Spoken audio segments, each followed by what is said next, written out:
दोस्तों, ये जो तस्वीर आप इस वक़्त देख रहे हैं, कुछ लोग ये मानते हैं कि हज़रत इमाम हुसैन रज़ी अल्लाह ताला अन्हो की असल तस्वीर है।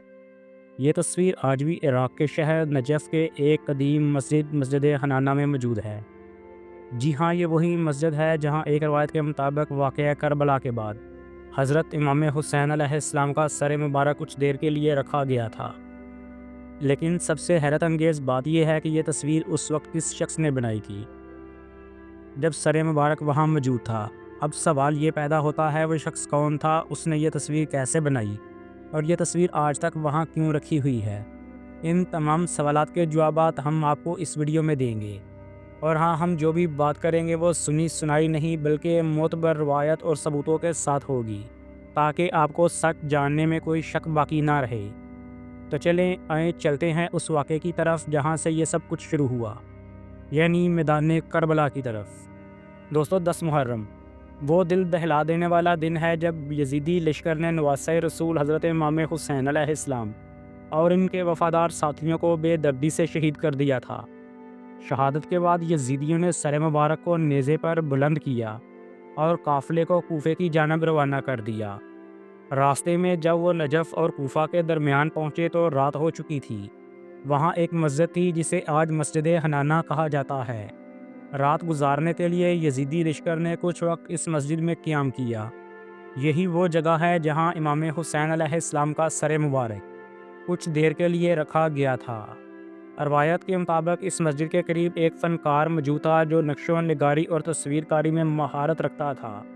जब उसने मस्जिद में कुछ गैर मामूली रौनक देखी और वहाँ उसने हज़रत इमाम हुसैन रज़ी अल्लाह ताला अन्हो के सर मुबारक को देखा तो इसके दिल में एक अजीब कैफियत पैदा हुई। उसने फ़ौरन अपना साजो सामान निकाला, जिसमें हिरन की खाल भी शामिल थी, जो उस वक्त का सबसे कीमती मखसूस कैनवस समझा जाता था, और उस पर उसने तस्वीर बनानी शुरू की। उसने उस पर एक चेहरा बनाया जो उसने ना सिर्फ ज़ाहरी तौर पर देखा था बल्कि दिल की आंखों से भी देखा था। ये वही तस्वीर है जो बाद में मस्जिद हनाना में अवेज़ा की गई थी और तवील अरसे तक वो वहीं मौजूद रही। ये मस्जिद आज भी इराक़ में मौजूद है और हर साल लाखों ज़ायरीन यहाँ ज़ियारत के लिए आते हैं। शिया कुतब में इस मस्जिद का तज़किरा मौजूद है। अहले तशय्युअ की मशहूर किताब बहारुल अनवार जिल्द 44 में मस्जिद हनाना का जिक्र आता है, जहाँ हज़रत इमाम हुसैन रज़ी अल्लाह ताला अन्हो के सर मुबारक को रखने की रवायत बयान की गई है। इसी तरह अहले सुन्नत के कुछ मौरख़ीन जैसे इब्न जवाज़ी और इब्न असीर ने भी करबला के बाद के वाक़यात में इस काफ़िले के क़याम का तज़किरा किया है, अगरचे मुकाम का तज़किरा इन्होंने वाज़िया तौर पर नहीं किया। नाज़रीन, जब वो ईसाई नक्शो निगार वापस अपनी जगह पर आया तो इसने हैरत और खौफ के आलम में बताया कि वो तस्वीर जो इसने हिरन की खाल पर बनानी थी खुद ब खुद मुकम्मल हो चुकी है। उसने बताया कि मैंने सिर्फ आंखें और होंठ बनाए थे, लेकिन अब चेहरा मुकम्मल है, नूरानी है, लगता है जैसे किसी गैबी ताकत ने इसे मुकम्मल किया हो। ये सुनकर काफ़िले के बाकी अफराद और हज़रत ज़ैनुल आबिदीन अलैहिस्सलाम भी हैरान रह गए। उस नक्शो निगार ने ऐलान किया कि आज से मैं मुसलमान हूँ और मेरा दिल गवाही देता है कि हुसैन अलैहिस्सलाम हक़ के वारिस हैं। इस नाव मुस्लिम मुसव्वर ने वो तस्वीर हज़रत इमाम ज़ैनुल आबिदीन अलैहिस्सलाम को तोहफ़े में दे दी और कहा, ये तस्वीर मेरे दिल की हिदायत का निशान है। इस तस्वीर को बाद में मस्जिद हनाना में ही महफूज कर दिया गया। सदियों तक ये तस्वीर मस्जिद हनाना में एक मुक़द्दस तबरक के तौर पर रखी रही।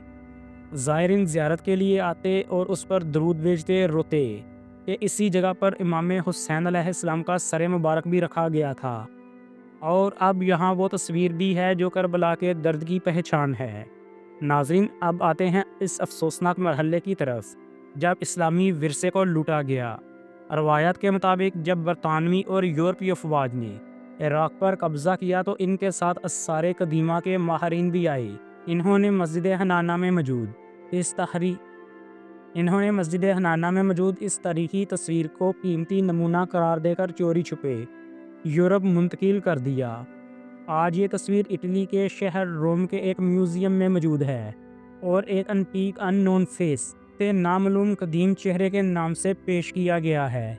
आज भी अगर आप मस्जिद हनाना में जाएं तो वहाँ एक तस्वीर आपको ज़ियारत के लिए रखी हुई मिलती है, लेकिन वाज़िया रहे ये तस्वीर वो असल तस्वीर नहीं जो इस मुसव्वर ने बनाई थी। بلکہ یہ ایک نقلی ہے جو شاید بعد میں پرانی تصویر کو دیکھ کر یا روایت کی بنیاد پر دوبارہ بنائی گئی ہو۔ زائرین اسی نقلی تصویر کو دیکھ کر آنسو بہاتے ہیں اور امام حسین علیہ السلام کے درد کو محسوس کرتے ہیں۔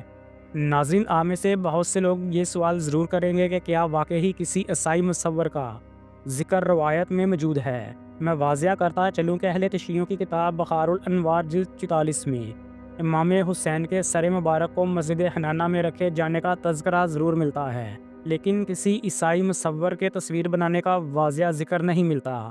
لہٰذا یہ واقعہ بعد کی عوامی روایات، زائرین کے بیانات یا ممکنہ طور پر روایت میں شامل کیے گئے کسی قصے کا حصہ ہو سکتا ہے۔ یہ بھی ممکن ہے یہ تصویر ایک خیالی یا روحانی تصور پر مبنی ہو جو بعد میں نقل کے طور پر زیارت کے لیے رکھی گئی ہو۔ اب بات کرتے ہیں مسجد حنانہ کی۔ ناظرین، حنانہ عربی زبان کا لفظ ہے جس کا مطلب رونے والی، سسکی لینے والی کہا جاتا ہے۔ جب امام حسین علیہ السلام کا سر مبارک اس مسجد میں لایا گیا تو فضا میں سسکیاں تھیں، دیواریں ہچکیاں لے رہی تھیں، ستون کانپ رہے تھے۔ اسی کیفیت کی وجہ سے اس کا نام حنانہ پڑ گیا۔ یہ کوئی عام مسجد نہیں بلکہ وہ مسجد ہے جس نے واقعہ کربلا کے لمحات اپنی آنکھوں سے دیکھے، بلکہ یوں کہیں کہ اس کی دیواروں نے کربلا کے غم کو محسوس کیا۔ یہ مسجد عراق کے شہر نجف اور کوفے کے درمیان واقع ہے۔ کوفے سے نجف جانے والے راستے پر شہر سے کچھ فاصلے پر یہ مسجد ظاہری طور پر چھوٹی سی ہے لیکن روحانی حیثیت کے لحاظ سے بہت عظیم ہے۔ دوستو، سب سے مشہور روایت جو اہل تشیعوں کی منقول ہے وہ یہ ہے کہ جب امام حسین علیہ السلام کا سر مبارک اس مسجد میں لایا گیا تو مسجد کے اندر موجود ایک ستون خود بخود جھک گیا، جیسے وہ امام حسین علیہ السلام کی تعظیم میں سجدہ ریز ہو گیا ہو۔ یہ واقعہ مختلف روایات میں بیان کیا گیا ہے اور آج بھی مسجد حنانہ میں وہ جھکا ہوا ستون موجود ہے۔ لوگ کہتے ہیں کہ نہ وہ ستون کبھی سیدھا ہوا، نہ اس دن کے بعد کبھی اس مسجد میں ہچکیوں نے خاموشی لی۔ کچھ روایات کے مطابق جب حضرت علی کرم اللہ وجہہ کا جنازہ رات کی تاریکی میں نجف لے جایا جا رہا تھا تو ان کا جنازہ بھی اسی مقام سے گزرا تھا۔ اس وقت بھی مسجد حنانہ نے ایک عجیب سکون اور نورانیت کا منظر دیکھا۔ آج بھی شیعہ حضرات مسجد حنانہ کو نہایت ادب سے دیکھتے ہیں کیونکہ وہ جانتے ہیں یہاں اہل بیت کا درد چھپا ہوا ہے۔ اہل تشیعوں کے ہاں کچھ روایات میں یہ بھی بیان کیا گیا ہے جو شخص مسجد حنانہ کی زیارت کرتا ہے اور اہل بیت سے محبت رکھتا ہے، اللہ اسے زیارت کربلا کا ثواب عطا کرتا ہے۔ تو دوستو، یہ تھا ایک ایسا واقعہ جو تاریخی عقیدے اور تصور کا حسن امتیاز ہے۔ کیا وہ تصویر اصلی تھی؟ کیا وہ مصور حقیقت میں مسلمان ہوا تھا؟ کیا وہ تصویر آج بھی روم کے میوزیم میں ہے؟ ان تمام باتوں کے مکمل تصدیق تو شاید ممکن نہ ہو، لیکن یہ طے ہے کہ کربلا کی یاد آج بھی دنیا کے تمام مسلمانوں کے دلوں میں زندہ ہے۔ اگر آپ کو یہ ویڈیو معلوماتی اور جذباتی لگی ہے تو ہمارے چینل کو ضرور سبسکرائب کریں، ویڈیو کو شیئر کریں اور سب لوگ کمنٹ میں یا حسین ضرور لکھیں۔